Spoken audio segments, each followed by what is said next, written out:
ನಮಸ್ಕಾರ ನೆಲಬಂದವರೇ, ನಾನು ಭೂಮಾಪನ ಇಲಾಖೆಯು ತಯಾರಿಸತಕ್ಕಂಥ ನಕಾಶೆಯಲ್ಲಿನ ಚಿಹ್ನೆ ಮತ್ತು ಕರಪುಗಳ ಬಗ್ಗೆ ತಿಳಿಸ್ಕೊಡ್ತಾ ಇದ್ದೆ. ಕಳೆದ 110ನೇ ಸಂಚಿಕೆಯಲ್ಲಿ ನದಿಯ ಬಗ್ಗೆ ನಾನು ಈಗಾಗಲೇ ತಿಳಿಸ್ಕೊಟ್ಟಿದ್ದೀನಿ. ನದಿಯ ಅಗಲವನ್ನು ಹೇಗೆ ಅಳತೆ ಮಾಡ್ತಾ ಇದ್ರು ಅನ್ನೋದ್ರ ಬಗ್ಗೆ ಇವತ್ತಿನ ಈ ಸಂಚಿಕೆಯಲ್ಲಿ ನಾನು ತಿಳಿಸ್ಕೊಡ್ತೀನಿ. ನೋಡಿ, ಇದು ಒಂದು ಗ್ರಾಮ ನಕಾಶೆಯಾಗಿದೆ. ಇದರಲ್ಲಿ ನದಿಯನ್ನು ಈ ರೀತಿ ಈ ನೀಲಿ ಬಣ್ಣದಿಂದ ಏನು ಗುರುತಿಸಿದೆಯೋ ಇದನ್ನು ನಾವು ನದಿ ಅಂತ ಕರಿತೀವಿ. ಹಾಗಾದರೆ ನದಿಯ ಅಳತೆಯನ್ನು ಹೇಗೆ ಮಾಡ್ತಾ ಇದ್ರು? ಯಾಕೆಂತಂದರೆ ನದಿ ಹೊರತಾ ಇರ್ತಕ್ಕಂಥ ಸಂದರ್ಭದಲ್ಲಿ ಚೈನ್ ಹಿಡಿದು ಅಳತೆ ಮಾಡಲಿಕ್ಕೆ ಸಾಧ್ಯ ಇಲ್ಲ.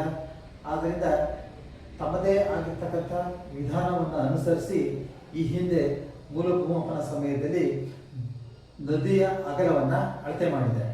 ಹಾಗಾದರೆ ಶಂಕು ಮತ್ತು ಸರಪಳಿ ಅಂದರೆ ಚೈನ್ ಅಂಡ್ ಕ್ರಾಸ್ ಟಾಪ್ ಉಪಯೋಗಿಸಿ ಹೇಗೆ ಅಳತೆ ಮಾಡಿದ್ದಾರೆ ಅನ್ನೋದ್ರ ಬಗ್ಗೆ ನಾನು ಇವತ್ತು ತಿಳಿಸ್ಕೊಡ್ತೀನಿ.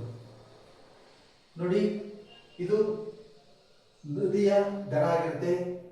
ಇದು ಸಹ ನದಿಯ ಆಚೆ ಕಡೆ ದಡ ಆಗಿರುತ್ತೆ. ನದಿಯ ಆಚೆಯ ದಡದಲ್ಲಿ ಒಂದು ರೇಂಜಿಂಗ್ ರಾಡ್ ಅಥವಾ ಕ್ರಾಸ್ ಟಾಪ್ನ ಇಲ್ಲಿ ನೆಡಬೇಕಾಗುತ್ತೆ.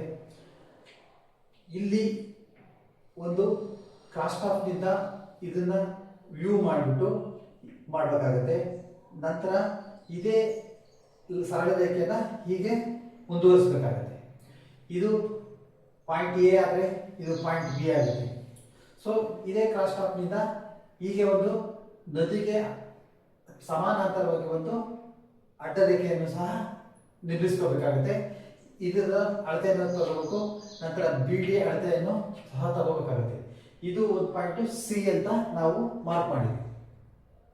ನಂತರ ಅದೇ ಕ್ರಾಸ್ ಟಾಪ್ನ ಇಲ್ಲಿ ನೆಟ್ಬಿಟ್ಟು ಎ ಪಾಯಿಂಟ್ ಅನ್ನ ವ್ಯೂ ಮಾಡಿ ಇನ್ನೊಂದು ಸರಳ ರೇಖೆಯನ್ನ ನಾವು ರಚಿಸಬೇಕಾಗುತ್ತೆ.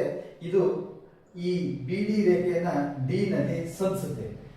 ಈ ಪಾಯಿಂಟ್ಗೆ ಡಿ ಅಂತ ನಾವು ಮಾರ್ಕ್ ಮಾಡಿದ್ವಿ. ಸೊ ಈಗ ನಮಗೆ ಇದರ ಬಿ ಡಿ ಅಳತೆ ಗೊತ್ತಿದೆ, ಬಿ ಸಿ ಅಳತೆ ಗೊತ್ತಿದೆ.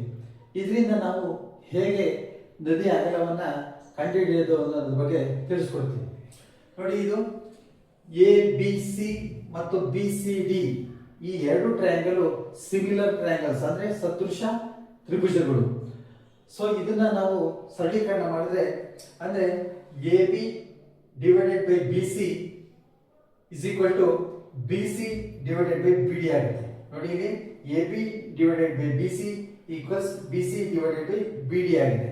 ಹಾಗಾದ್ರೆ ನಮಗೆ ನದಿ ಅಗಲ ಅಂದ್ರೆ ಎ ಬಿ ಬೇಕಾಗಿದೆ. A B is equal to B C square divided by B D.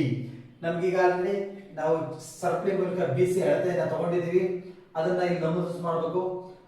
ಅದೇ ರೀತಿ ಬಿ ಡಿ ಅಳತೆಯನ್ನ ನಾವು ಈಗಾಗಲೇ ಸರಪಳಿ ಮೂಲಕ ತಗೊಂಡಿದ್ದೀವಿ, ಅದನ್ನು ಇಲ್ಲಿ ದಾಖಲೆ ಮಾಡಿದ ಅದನ್ನ ಡಿವೈಡ್ ಮಾಡಿದಾಗ ನಮಗೆ ನದಿಯ ನಿಖರವಾದ ಅಳತೆಯನ್ನ ಕಂಡುಹಿಡಿಯಬಹುದಾಗಿದೆ.